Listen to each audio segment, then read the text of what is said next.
అమ్మాయి కాసిన మంచినీళ్ళు పట్టరా. నిన్నేనమ్మాయి మంచినీళ్ళు పట్టరా. అమ్మాయా? అమ్మాయి ఏమిటి? నాకు పేరుందిగా. అయినా మీకు సేవలు చేయడానికి నేనేమైనా ఇంకా పని మనిషిని అనుకున్నారా?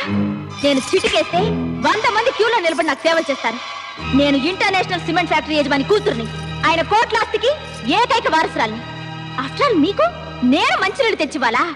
వయసు రాగానే సరిపోదండి, ఎవరితో ఎలా మాట్లాడాలో కూడా తెలిసుండాలి.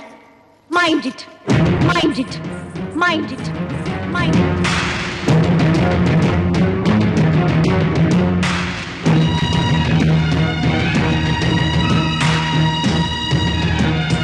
అయ్యా, ఏదో తెలిసి తెలియనితనం, పాపం చిన్నపిల్ల.